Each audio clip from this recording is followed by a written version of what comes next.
George H.W. Bush would campaign for a new world order like no other president before him. He would openly discuss it during his State of the Union address. What is at stake is more than one small country. It is a big idea, a new world order, where diverse nations are drawn together in common cause to achieve the universal aspirations of mankind. Again, a unified Europe was a major goal in creating this order. With few exceptions, the world now stands as one. A year and a half ago, in Germany, I said that our goal was a Europe whole and free. Tonight, Germany is united. Europe has become whole and free. The world can therefore seize this opportunity to fulfill the long-held promise of a new world order. We can find meaning and reward by serving some higher purpose than ourselves. A shining purpose, the illumination of 1,000 points of light. Bush Sr. and his administration would tour and promote this agenda across the board at any given opportunity. The President has spoken often of a new world order. And we have an unprecedented opportunity to build a new era of peace and prosperity here and abroad, to build a new world order. It's my understanding, I think that the President, and I don't know the context of how it came up in his speech last night in New York, said that China must be a part of the new world order. I guess I would like to ask you how you envision China fitting into the new world order. It is a country that we are going to have relationships with by virtue of its geopolitical importance. American officials say breaking down regional and national barriers to the flow of goods and services would represent a spectacular benefit to economies around the world. We are building a new world order. Bush would actually make a commencement address at Maxwell Air Force Base declaring the birth of this order. And that's why I wanted to speak to you today about the new world taking shape around us, about the prospects for a new world order now within our reach. In the coming weeks, I'll be talking in some detail about the possibility of a new world order emerging after the Cold War. But today, I want to discuss another aspect of that order. You see, as the Cold War drew to an end, we saw the possibilities of a new order in which nations work together. It refers to new ways of working with other nations to deter aggression and to achieve stability. As old threats recede, new threats emerge.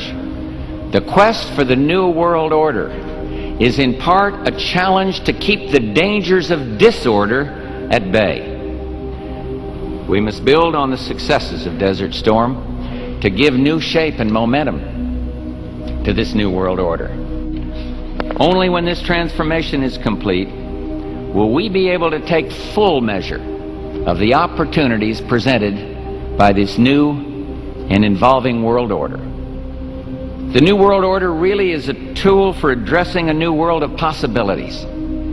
This order gains its mission and shape not just from shared interests, but from shared ideals. After the Gulf War had ended, Bush was so obsessed with the idea of a new world order that he had a series of Glocks imprinted with the term that he would give to members of his administration, including Colin Powell, Brent Scowcroft, Dick Cheney, and General Norman Schwarzkopf. Cheney would even approve policy papers regarding the new world order. Defense Secretary Dick Cheney has approved a revised draft of a policy document on the new world order. The Pentagon is backing off a controversial earlier draft and has abandoned a one superpower strategy. The final document puts more emphasis on international alliances and organizations. This would become an unprecedented time period for people all over the globe to discuss at length what the new world order meant to them. People within the media. Does anybody want to talk about the new world order? Is there a new world order out there, or is this a vision that exists in the... He does have his vision, there's no doubt about that.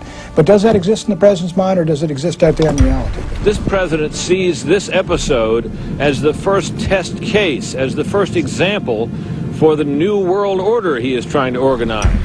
Some people have called it the New World Disorder, and there's a lot of truth to that.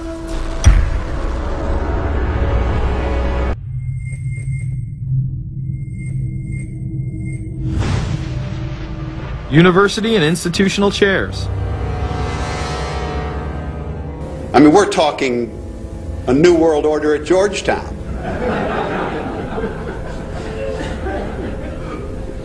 And we'd like to be very much a part of it and continue to live.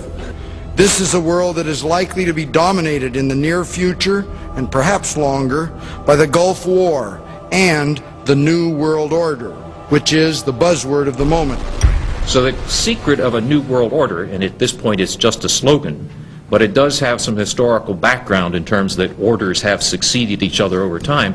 The secret of this is to learn how to use coalitions.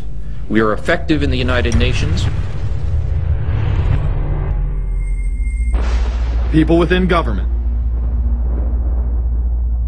George Bush has invoked a new world order without enunciating a new American purpose. The president has still failed to articulate clear goals for our nation's foreign policy in this new age. I find the term New World Order very revolting, and just not only historically but politically today. I think Harding is absolutely right, and the actions of the administration just after enunciation of the New World Order put the lie to the fact there is any real substance behind what they say as New World Order. The first act of the New World Order was A, to make war, and then B, was to sell arms all over again. Is there a New World Order? We know certainly that George Bush has copyrighted the term at this point.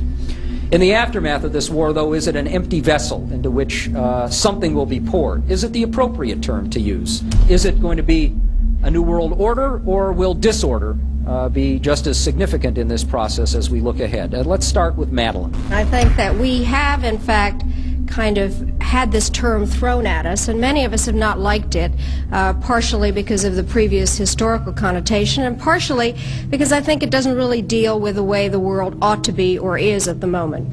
But we are far from seeing a world order, and I'm not sure that it is in best U.S. interest to have a new world order in which we are the policeman. While many began to become critical of this order, the term began to evaporate into the background. We are very, very skeptical of an international order if we are not sure how the rules will be made, because thus far the international order has been made with rules that we had no input into and that affect us, and even when on the few occasions when the rules will seem to favor us, then they get changed. A unipolar world, a world of one superpower, may be quite dangerous for us. The New World Order under the United Nations would mean, among other things, an end to our God-given rights given us and secured by the Constitution.